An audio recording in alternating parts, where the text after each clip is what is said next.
दुनिया में जापान के अनुशासन और समय पर काम करने के लिए उनकी तारीफ की जाती है, लेकिन जापान की पीएम ने 1 घंटा लेट G20 की मीटिंग में पहुंचकर सबको चौंका दिया और चीनी मीडिया को मौका मिल गया जापान पर तंज कसने का। दरअसल साउथ अफ्रीका के अंदर G20 का समिट था। पीएम मोदी के साथ जिन लीडरों ने यहां पहुंचना था वो समय पर पहुंचे, लेकिन जापान की महिला प्रधानमंत्री 1 घंटा लेट पहुंची। वहां पर लेट पहुंचने के कारण साउथ अफ्रीका के राष्ट्रपति भी उनका वेलकम करने के लिए मौजूद नहीं थे।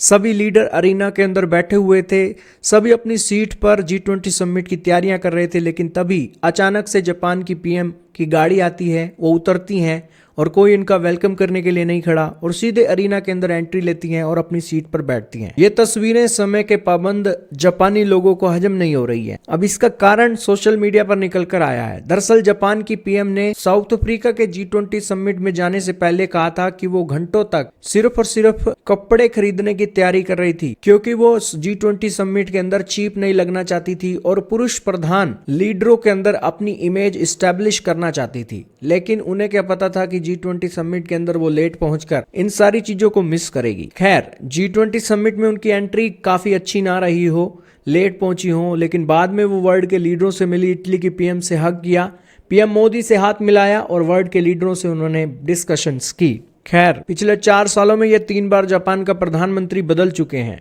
यही कारण है कि जापान डिसाइड नहीं कर पा रहा है कि कौन उनका बेहतरीन लीडर होगा। लेकिन इसी बीच जापानीज महिला प्रधानमंत्री कुछ लैग कर रही हैं। बीते दिनों ही इन्होंने चीन को लेकर कमेंट कर दिया, ताइवान को लेकर अपनी संसद में, जिसके बाद चीन और जापान के रिश्ते खराब हो गए। महिलाएं चाहे भारत की हों, जापान की हों, काम करने में लेट हो ही जाती हैं, क्योंकि अक्सर ये कई सारे काम करती हैं। आप क्या कहेंगे जापान की महिला प्रधानमंत्री के बारे में जो लेट पहुंची?